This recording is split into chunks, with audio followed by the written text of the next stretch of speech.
व्याख्या में अब तक आप लोगों को ये बताया गया कि श्याम सुंदर एक आत्मा की आत्मा है। प्रत्येक आत्मा श्याम सुंदर का देह है।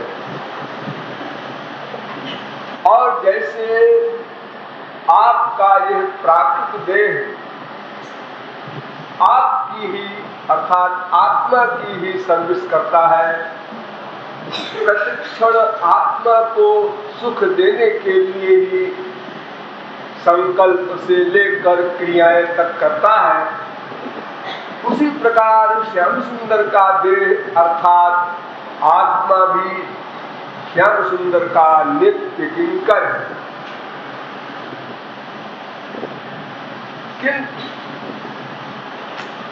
इस आत्मा ने अनादिकाल से देह को आत्मा मान लिया, अर्थात आत्मा को देही नहीं माना, देह मान लिया। इस भ्रम के कारण देह संबंधी विषयों में अर्थात संसार के पदार्थों को विषय बनाकर इंद्रियों के सुखों में लिप्त हो गया और यह क्रम अनंतानंत युगों से चला आ रहा। अगर कभी सौभाग्य से कोई जीव स्वस्वरूप को जान ले अर्थात मैं को श्याम सुंदर का नित्य किंकर रियलाइज करे, विश्वास पूर्वक माने, तो फिर श्याम सुंदर की प्राप्ति में कुछ भी देर नहीं, कुछ भी साधना की अपेक्षा नहीं। पश्चात आपको यह बताया गया कि श्याम सुंदर को अपना मानने वाला कौन है, उनसे प्यार करने वाला कौन है, उनकी शरणागति में जाने वाला कौन है, क्योंकि आत्मा तो अकर्ता है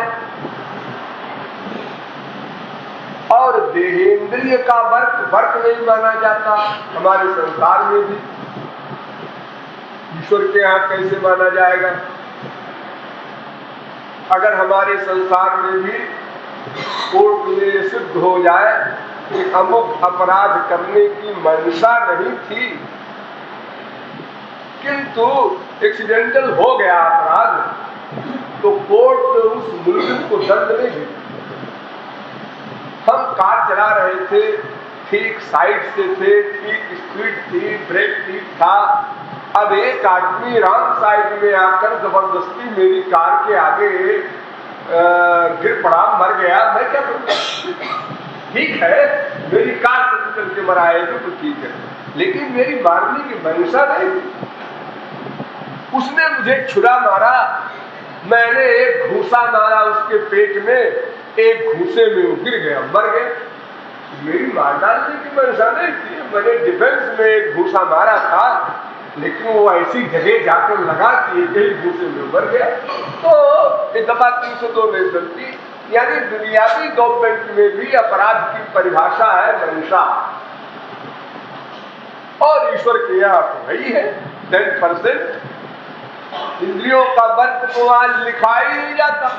अगर इंद्रियों का वर्ग लिखा जाता तो हम लोगों को एक भगवत प्राप्ति नहीं, अनंत भगवत प्राप्ति हो गई होती। अब इतने बार हम लोग भगवान का नाम ले चुके, इतने बार हम संतों के चरणों में सर झुका चुके, इतने बार हम भगवान के अवतारों को देख चुके कि अनंत बार भगवत प्राप्ति हो जानी चाहिए, एक बार में क्या रखा। लेकिन हमने सदा सर्वदा फिजिकल ड्रिल किया, शारीरिक व्यायाम किया, वाणी से भगवान नाम लिया, सर को झुका दिया, दंडवत लेट गए, अंदर गड़बड़। अर्थात कोई और मशीन है जिसको शरणागत होना है, जिसको रियलाइज करना है कि मैं श्याम सुंदर का दास हूं। आत्मा को नहीं करना है, क्योंकि आत्मा तो कुछ करती ही नहीं। अगर आत्मा को करना होता तो ये बुरे दिन ही क्यों होते। आत्मा जजमेंट देती है, इतना अवश्य है। जैसे आपकी आंख में कोई चीज देखा, उसकी रिपोर्ट मन के पास भेजा, मन को अच्छा लगा, मन ने बुद्धि के पास भेजा, बुद्धि भी नहीं समझ पाई, तो आत्मा बोलती है नहीं, ये हमारी चीज नहीं है। अच्छा, और चीज ला भाई, कोई दिखाओ उनको, ये इनकी चीज नहीं है। इस प्रकार अनंत कोटि ब्रह्मांड में, अनंत जन्मों में अनंत सामान हम लोगों ने देखा, सुना, सूंघा, रस लिया, स्पर्श किया, किंतु सदा आत्मा ने जजमेंट दिया ये मेरी चीज नहीं है। तो क्या है तुम्हारी चीज? ये मैं नहीं बताऊंगी, लेकिन जब मेरी चीज मिल जाएगी तो मैं कह दूंगी मिल गई, मिल गई, बस बस, तुम लोगों की छुट्टी, सारे सर्वेंट जाओ आराम करो। और जब तक मेरी वस्तु मुझे नहीं मिलेगी, यानी आत्मा की आत्मा परमात्मा में मिलेगा, तब तक कोई सर्वेंट एक सेकंड को छुट्टी नहीं पा सकता। नहीं कश्चित क्षणमपि जातुतिष्ठत् कर्म कृत, प्रतिक्षण सर्विस करनी ही होगी। न कोई रिजाइन कर सकता है और न कोई बगावत कर सकता है। तो ये कर्ता केवल मन है। अंतःकरण जिसकी परिभाषा मैं डिटेल में बताई थी, मन बुद्धि अहंकार, अथवा मन बुद्धि अथवा केवल मन कह दीजिए, ऐसी कोई एक मशीन है, सारा कुछ उसी प्रवेश करता है। बंधन, मोक्ष, सुख, दुख, जितना कुछ भी है आपका लक्ष्य या साधन साध्य, सब मन पर निर्भर करता है।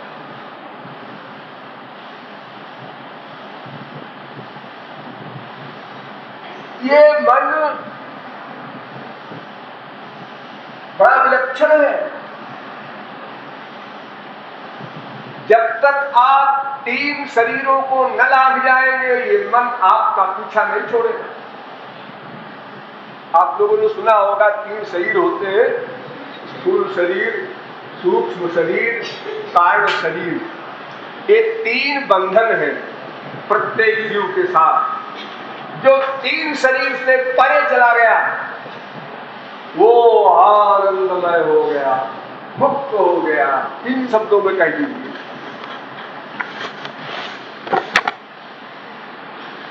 तो स्थूल शरीर, सूक्ष्म शरीर, कारण शरीर, थोड़ा समझ लीजिए इसको। स्थूल शरीर तो आप जानते ही हैं कि जो आपका है पंचमहाभूत का शरीर, जिसमें हाथ पैर नाक कान आंख बने, ये 5-6 फुट का शरीर जो आपका हाड़ मांस का है, इसे कहते हैं स्थूल शरीर। एक सूक्ष्म शरीर होता है। सूक्ष्म शरीर ही सबसे बलवान है। वो सूक्ष्म शरीर 18 तत्वों से बना है। उसमें 18 चीजें हैं। सूक्ष्म शरीर और 18 चीज, और स्थूल शरीर में 5 चीज। वाह, क्या कमाल। स्थूल शरीर में पृथ्वी, जल, तेज, वायु, आकाश, कुल 5, और सूक्ष्म शरीर में 18 तत्व हैं। 5 प्राण, 5 ज्ञानेंद्रिय, 5 कर्मेंद्रिय, मन, बुद्धि, अहंकार, ये 18। पंच प्राण आप जानते ही होंगे। प्राण, अपान, उदान, समान, ज्ञान।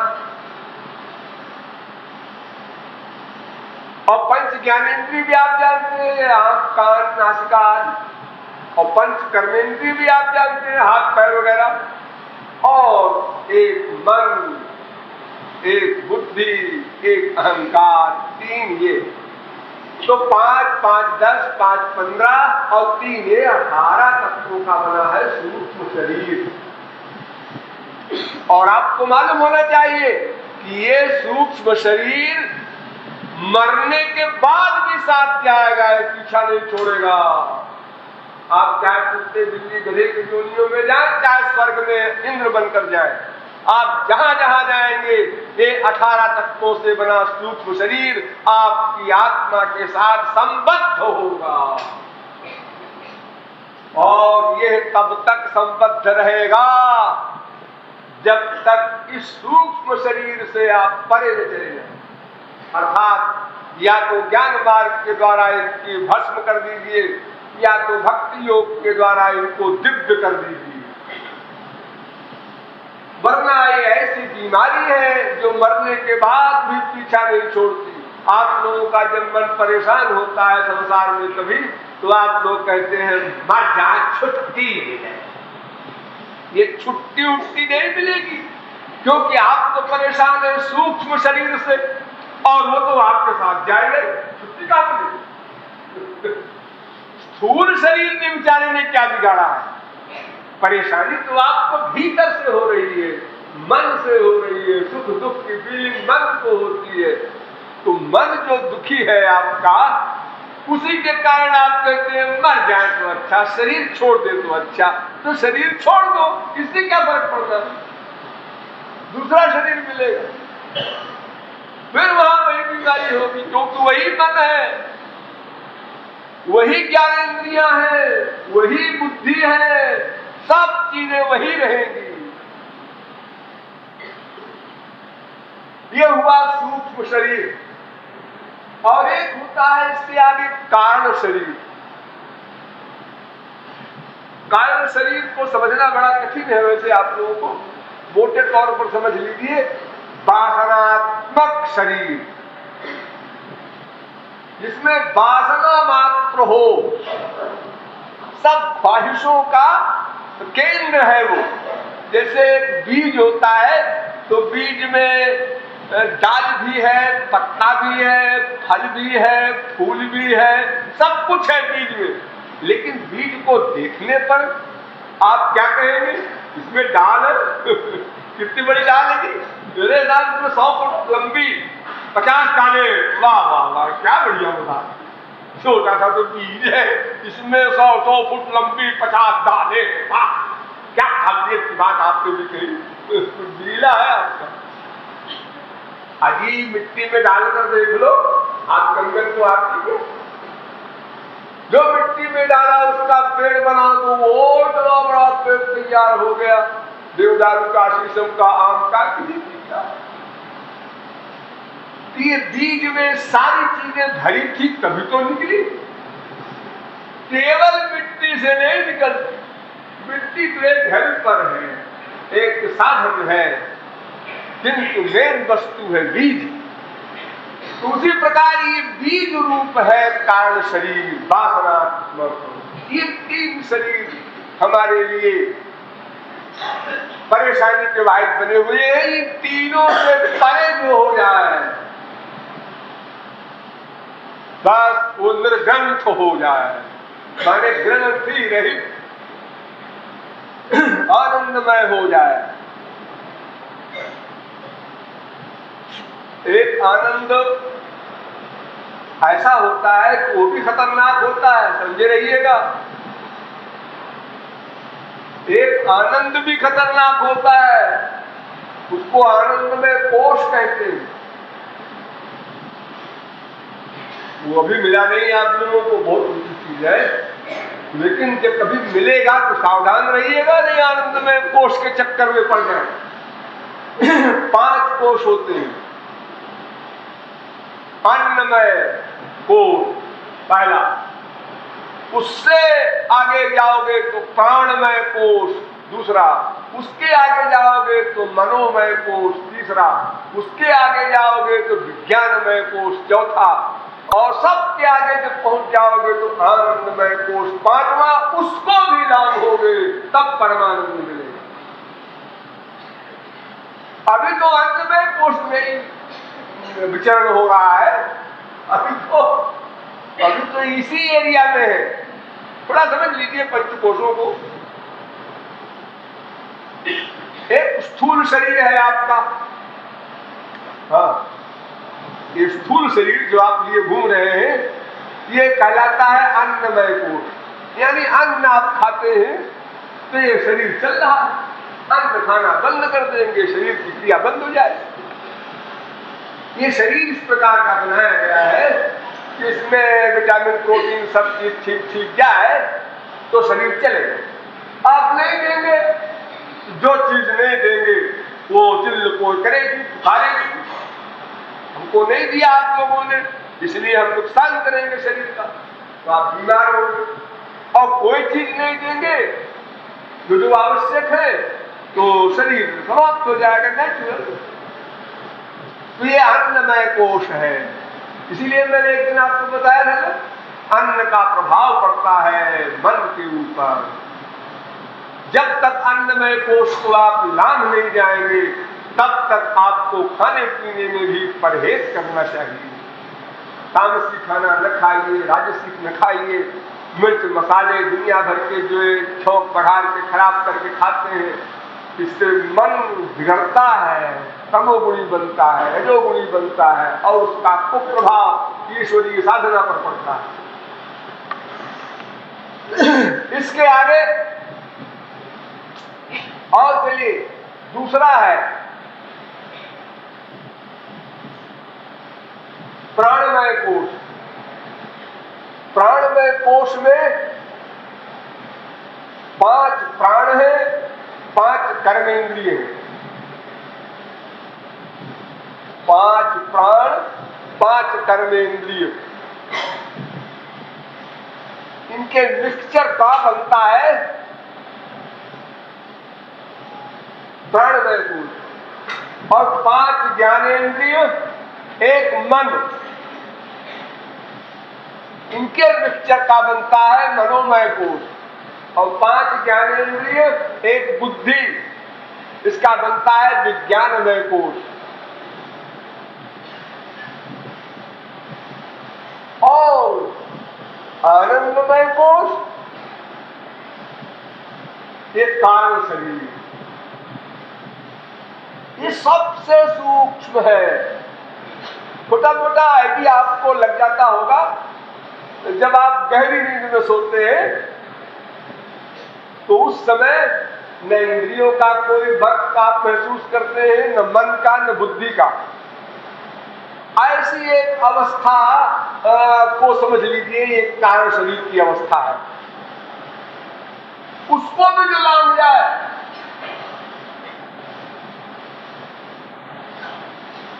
उसको लांघने में जो आनंद मिलेगा, ये आनंदमय कोष से परे होगा। उसकी भी झलक एक छोटी सी आपको मिलती है, प्रतिबिंब। कब?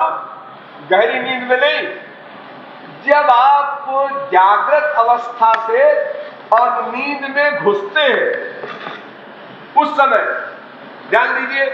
जैसे आपने तकिया पे सिर रखा, ऐना बैना हाथ रखा, ऐना बैना पैर फैलाया, नेचुरलिटी से। सब तो सोने का अलग अलग अपना अपना तरीका है। तो अपने नेचुरल तरीके से हाथ पैर फैला के जब आप सोने जाते हैं, सो जाऊं सो जाऊं सो जाऊं सो जाऊं, और ये सो गया।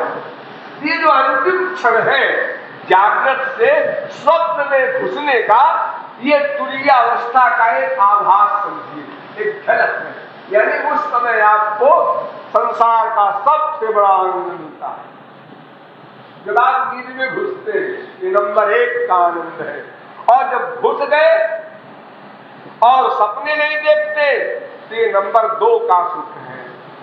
फिर नंबर 3 के सुख में बाकी सब है, स्त्री पति बाप बेटे रसगुल्ले वगैरह, ये सब आभास का नंबर है। तो जो सबसे बड़ा सुख है वो मुफ्त का मिलता है, गरीबों को भी अधिक मिलता है, बल्कि उनको दिन भर काम करते हैं, रात को खर्राटे में सोते हैं, उनको बेचारों को सपना भी नहीं आता। और बड़े लोग जब सोते हैं तो बड़ी मुश्किल में तो नींद आती है, 100 करवट लेफ्ट राइट करते करते, और अगर आ भी गई नींद तो फिर क्या क्या देख रहे हैं सपने में। वो मारे गए, वो पीटे गए, वो गला दबा रहा है, वो गोली मार रहा है, वो चिल्ला रहे हैं। और जब तक नहीं सो के उठे तब तक तो मुक्ति नहीं मिलती उन दुखों से। और जो नींद खुली, अरे मैं तो बड़ा पिट रहा था, आज बच गया, ठीक है, सही सलामत तो हूं। सोने में भी सुख नहीं विचारों को, जागने में क्या मिलेगा? अरे सपने तो खैर सभी को आते हैं, ज्यादा कम मात्रा में, लेकिन जो बहुत थके हुए लोग होते हैं, साधारण क्लास के, स्वयं काम करते हैं अधिक, तो उनको गहरी नींद आती है। सपने कब हुआ करते हैं, ये मेरा आशय है। ये मेरा आशय नहीं है कि उन लोगों को सपने होते ही नहीं है, होते सबको है, कम बेश का अंतर है। आप लोग जब इतना मेहनत करते हैं और सोते होंगे रात को, तो एकदम सो जाते होंगे अधिकांश लोग, और हम कुछ नहीं करते तो सपने देखते रहते हैं रात में। तो ये अपना अपना हिसाब है। अब आप लोगों को ऐसे ही हिसाब है कि सुख बड़ा है आपके भाग्य में, तो ऐसा लगता है। हाँ, तो जो संसार का जितना भी सुख ऐश्वर्य का है, उससे बड़ा सुख सुक्ति का, गहरी नींद का, उससे बड़ा सुख जागृत और स्वप्न की संधि वेला का। लेकिन ये सब आनंदमय कोष के अंतर्गत है। आनंदमय कोष को भी जब प्राप्त कर जाए, वो आनंद प्राप्ति करेगा। इसलिए भगवत प्राप्ति पर ही ये आनंदमय कोष समाप्त होता है। इसके लिए कोई साधन नहीं। इसके लिए ज्ञान मार्ग में बड़े बड़े उपाय हैं इन पंच कोषों को नष्ट करने के लिए, लेकिन भक्ति मार्ग में कुछ करना नहीं। अनिमित्ता भागवती भक्ति सिद्धिर्गरीयसी जरयत्याशुया कोशम निजीर्ण बनलो यथा। जैसे कोई आदमी खाना खाता है, तो वो तो खाना खाता है, क्यों खा रहे हो? अरे भूख लगी है, तो खा रहे। अरे कुछ समझते भी हो, कुछ कुछ नहीं समझते। अभी तो आए माँ के पेट से, तो अपन को भूख लगी, खाते। ये खाने के बाद खाने का क्या होता है? अरे होता होगा जो होता होगा, क्या? यानी बिना आपकी सोचे वो आपका खाया हुआ खाना रस बन जाता है, दूध का रक्त बन जाता है, दूध का मांस बन जाता है, दूध का मैदा बन जाता है, दूध की हड्डी बन जाती है, दूध की मज्जा बन जाती है, दूध का पित्त बन जाता है। ये सब धातुएं अपने आप बनती जा रही। आपने सोचा अरे मुझे फुर्सत में आपकी बात सोचने का, भला करे आपको क्या करना है?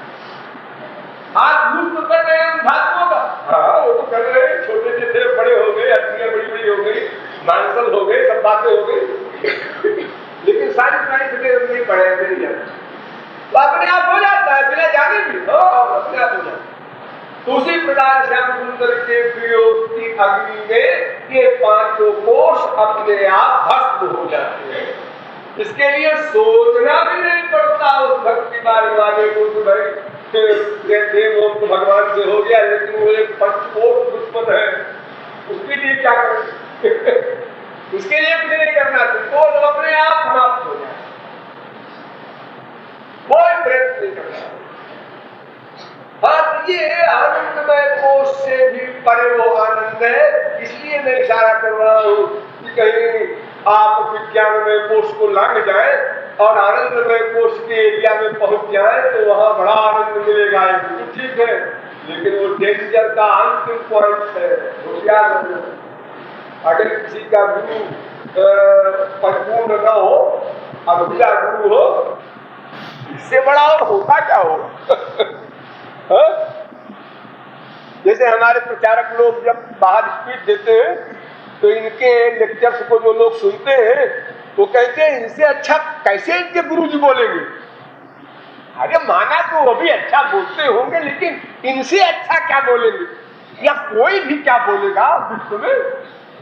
क्योंकि अब वो बेचारे जितना कुछ अब तक पाए हैं उसके अनुसार हिसाब लगाते हैं कि मैंने तमाम लोगों के महामंडलेश्वर जगत गुरुओं के सुने हैं, लेकिन देवी जी जैसा बोलती है कोई नहीं बोल सकता, और कोई भी हो। अरे संसार में एक छोटे से बच्चे को अगर हीरा मोती और करोड़ों का सब सामान सब तरह के रख दो, वो अपना टॉफी ले लेगा, उसको अपने उससे मतलब और क्या जाने, सात बनिज मणि गुनगन जैसे। तो अनादिकाल का आनंद का भूखा इतना बड़ा आनंद आनंदमय कोष में विज्ञानमय कोष को पार करके जब कोई पाएगा, तो जब तक कोई गार्जियन न हो, है खबरदार, ये आखिरी बिंदु है डेंजर का, होशियार रहना, इसके चक्कर में ना आ जाना। अगर ये बताने वाला न होगा तो खतरे में पड़ जाएगा। तो ये मन जो इतना विलक्षण है, इसी को शरणागति करना है, इसी को श्याम सुंदर को अपना मानना है, इसी का सारा तर्क, सब कुछ इसी के ऊपर निर्भर है। और श्याम सुंदर को अपना मानने में जो एक गड़बड़ है, जिसको मैं बार बार आप लोगों को संकेत करता हूं, वो गड़बड़ है अहंकार। हमारे अंदर जो अहंकार है वो जिसमें जितना अधिक है वो उतने ही गड़बड़ में पड़ा हुआ है। यहां पर आप देखते इतने इतने रस भरे पद गाए जा रहे हैं, जिनमें क्या भरा है ये भगवत प्राप्ति के बाद आप जान सकते हैं, उसके पहले नहीं जान सकते इन पदों में क्या भरा है। लेकिन कुछ लोग तो थोड़ा बहुत घुसते हैं इनके भावों पर विचार करके, कुछ लोग अपना ऐसे जैसे अभ्यास पड़ गया है बोलने का, हमारे प्रियतम नंद किशोर, ये क्या हो रहा है, जैसे कोई दवाई कड़वी कड़वी पिला रहा है। कोई चेष्टा ही नहीं करते हैं कि हाँ पद में क्या भाव है, उसी प्रकार का भाव बनावे, परिश्रम करें, मेहनत करें। और उसमें गड़बड़ करने वाली जो पावर है वही अहंकार। भगवान का एक ही शत्रु है। भगवान ने तो कहा है न मे द्वेष्योऽस्ति न प्रिय, गीता में, मेरा कोई शत्रु नहीं, मेरा कोई मित्र नहीं।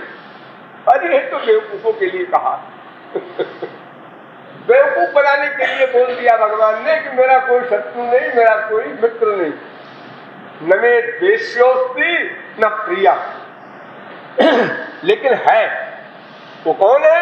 यही शत्रु है उनका, अहंकार। और उनका एक मित्र भी है, वो कौन? दीनता। इसी का उल्टा।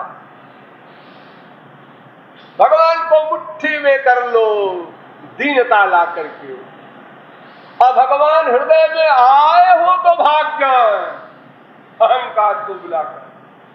इतनी बड़ी दुश्मनी है। जैसे अंधकार और प्रकाश, ध्यान दो, अंधकार और प्रकाश कितनी बड़ी दुश्मनी दोनों की है। दोनों एक जगह खड़े ही नहीं हो सकते, इतनी बड़ी दुश्मनी है।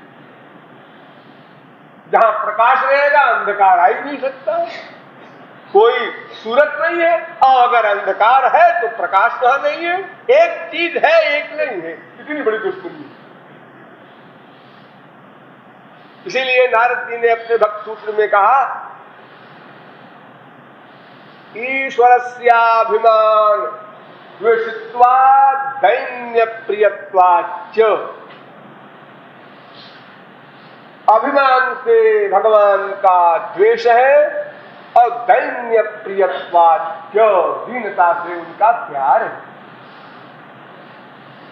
छोटे मोटे की बात नहीं, कोई बड़े से बड़ा हो, अहंकार भगवान के आगे इतना बड़ा शत्रु है कि वो किसी की रियायत नहीं करते। उनके स्वयं वाहन गरुड़ जी महाराज कहीं से खरीद के नहीं लाए गए हैं। गरुड़ जी जब से भगवान तब से उनके पार्षद है, परिकर है। एक बार द्वारिका में रानियों को भी अहंकार हुआ, गरुड़ को भी अहंकार हुआ, चक्र को भी अहंकार हुआ। श्री कृष्ण ने कहा, ये तो बड़ी गड़बड़ बात, रुक्मिणी का भी दिमाग ठीक करना है, गरुड़ का भी ठीक करना है, चक्र का भी ठीक करना है। लेकिन लेक्चर देने से तो ये लोग मानेंगे नहीं, कोई तरकीब करें। लीलाधारी को क्या बैठे बैठे एक प्लानिंग हो गई। अरे सुनो भाई गरुड़ जी, हाँ महाराज, वो इंदिरा चले जाओ कुबेर के यहाँ, उनके सरोवर से एक फूल ले आओ। मैंने सुना है कि बहुत खुशबूदार फूल होते हैं वहां स्वर्ग में, कुबेर के यहाँ। जो आज्ञा, गरुड़ के लिए क्या, कई लोग में उनकी गति है, उनको कोई परिश्रम है, कोई थकावट है, ऐसी कोई बात नहीं। उड़े फौरन और पहुंच गए कुबेर के सरोवर में, और सरोवर में कमल खिला हुआ था, कमल को तोड़ने लगे। वहीं पर हनुमान जी बैठे हुए थे। अचानक की बात है, अंगाए से, बूढ़े से हनुमान जी ने कहा, अरे कौन है भाई फूल तोड़ रहा है? मैं गरुड़ हूं। गरुड़ कहां ले जाओगे फूल? श्री कृष्ण के पास। ब्रह्म के पास ले जाना है, करेगा क्यों? किससे पूछा? पूछा, पूछते क्यों? पूछते क्यों? लाट साहब चले आए बोलने। हनुमान जी जरा सा 4 कदम आगे बढ़े और गरुड़ को पकड़ा और कांख में दबा लिया। अब गरुड़ ने बड़ी चेष्टा की, लेकिन हनुमान जी की कांख में दबे हुए गरुड़ जी बेचारे दबे ही रह गए और अपना फूल तोड़ा हनुमान जी ने, और बड़े वेग से वहां से उड़े द्वारका को। चलो अपने इष्टदेव के दर्शन कर लेंगे इसी बहाने।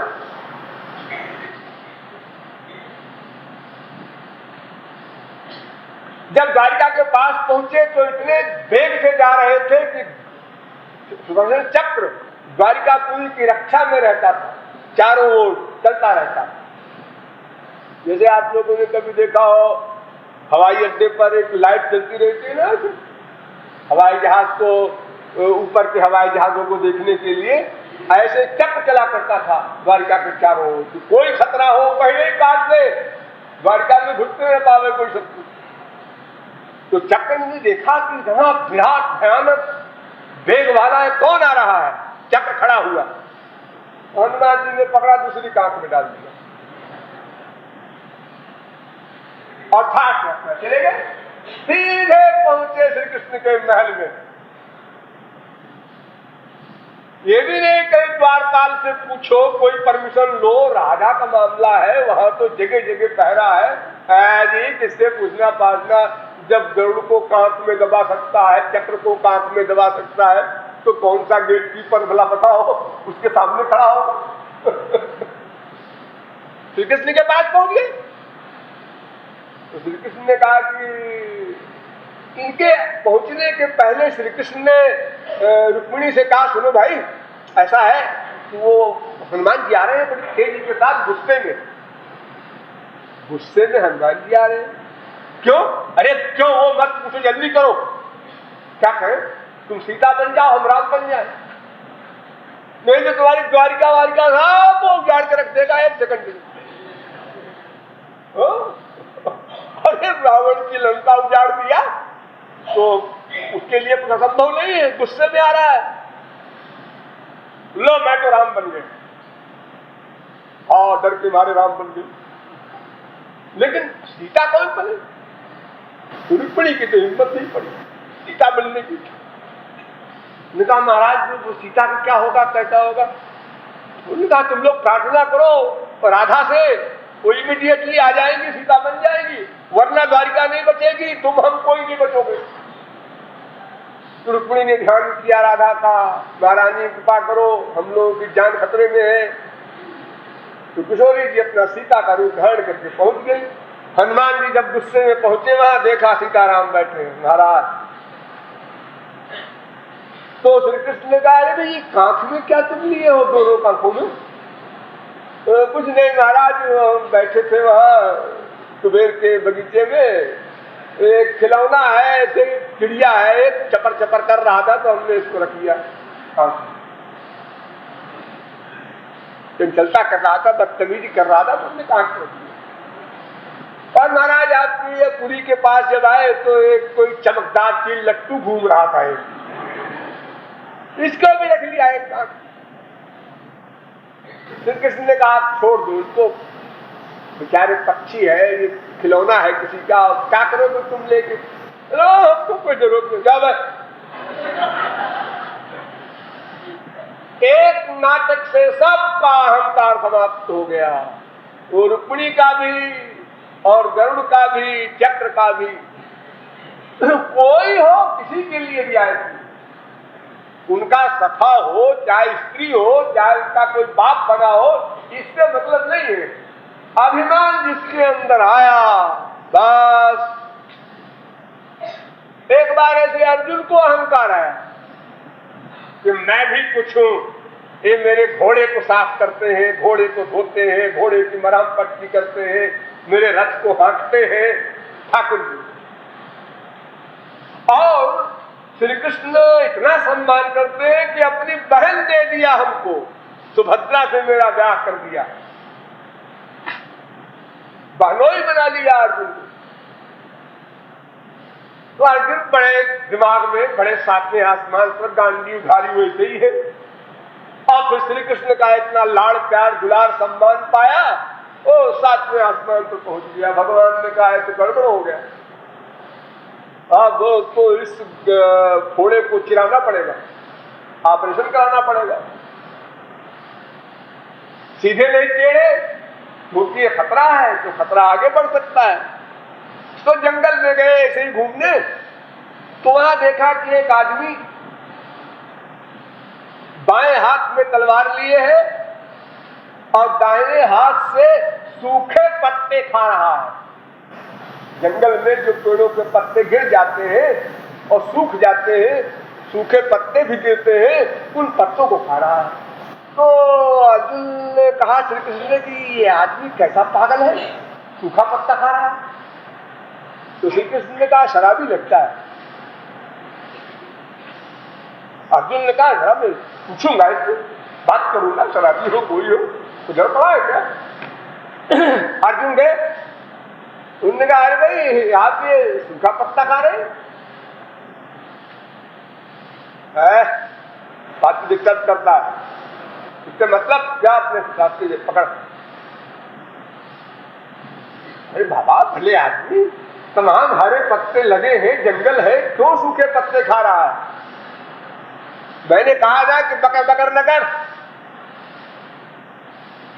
ये क्षुद्र पेट के लिए और जीवित वृक्ष के जीवित पत्ते तोड़ करके मैं पेट भरूं खाऊं? अगर तुम्हारे सिर के बाल नोच करके कोई खाए तो तुम्हें कैसा लगेगा?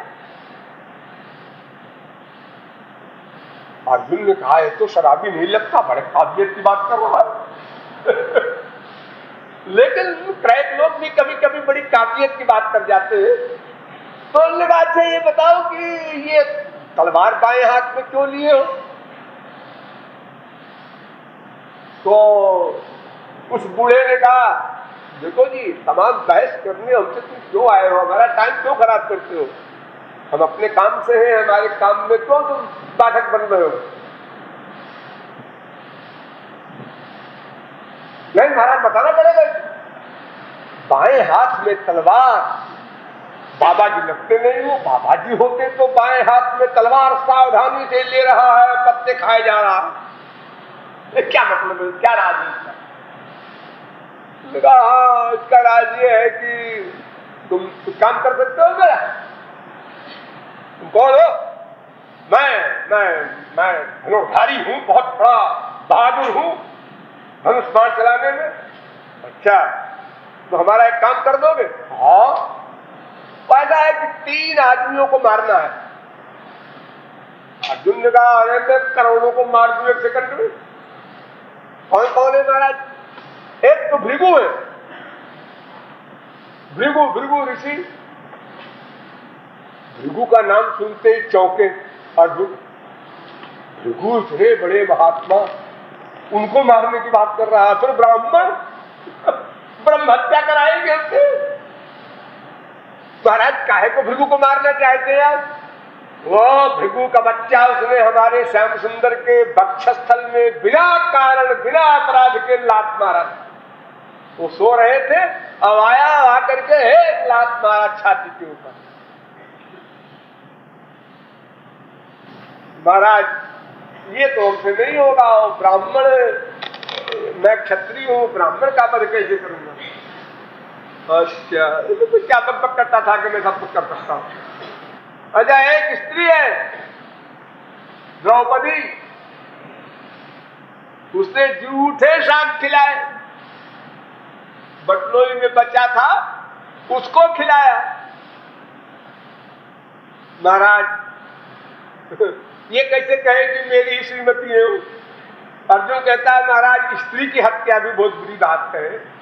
एक बहादुर आदमी स्त्री की हत्या करे, इतिहास में कलंकित हो जाएगा। लोग कहेंगे वाह रे गांडीवधारी, तुमको और कोई नहीं मिला, एक अबला को तुमने मारा। मैं स्त्री पर बाण भी चला सकता।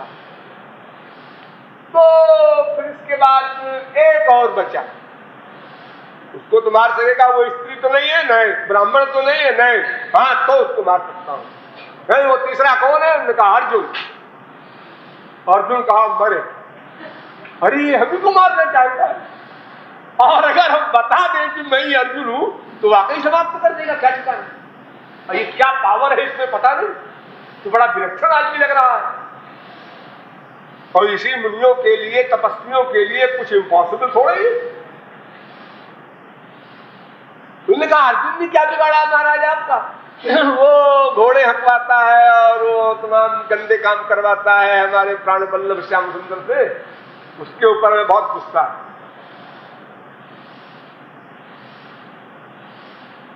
अर्जुन ने कहा अच्छा महाराज और चले। भाग नहीं, ठीक है, अब ये ज्यादा सवाल जवाब करना यहाँ ठीक नहीं है, क्योंकि तो मैं तो प्रत्यक्ष ही हूँ। इनको द्रौपदी कहाँ मिलेंगी या भृगु कहाँ मिलेंगे, लेकिन मैं तो सामने ही हूँ। और कहीं वो पीछे बैठे हैं जो साहब बहादुर श्याम सुंदर, अगर उन्होंने आंख से भी इशारा कर दिया कि यही है ले ले, अरे उनका क्या ठिकाना है? उनको तो खेल करना है, मजा आता है देखने में से। तो फौरन भागा अर्जुन और जाकर श्री कृष्ण ने कहता है महाराज अब चले, अब तो बहुत देर हो गई। श्री कृष्ण ने कहा क्या बात है, क्या बात, चलिए आगे बताएंगे, अब यहाँ खड़े होने की बात नहीं। अहंकार किसी का भी हो उसमें कोई रियायत नहीं करते भगवान। और फिर अपने प्रियजन को, माँ के इकलौते बेटे को फोड़ा हो जाए तो रुपया देकर डॉक्टर को ऑपरेशन कराती है। पड़ोसी के हुआ करे बलाय से वो राय दे देगी, अरे बहन जी इसका ऑपरेशन करा लो, नहीं तो नुकसान करेगा, नहीं कराया तो भाड़ में जाओ अपने का दिया। तो जो भगवान का जन है उनके शरणापन्न हो रहा है या हो चुका है तो उसके लिए तो खास तौर से उनका ठेका है योगक्षेमम महाम्यहम्। तो भगवान की सबसे प्रिय वस्तु दीनता और सबसे खतरनाक चीज अभिमान, इन दोनों से हमको सदा अवगत रहना है, यानी अहंकार से बचना है, दीनता की ओर आगे बढ़ना है। लेकिन इतने से ही काम नहीं बनेगा, और भी कुछ समझना होगा। तो फिर बोलिए वृंदावन बिहारी लाल की।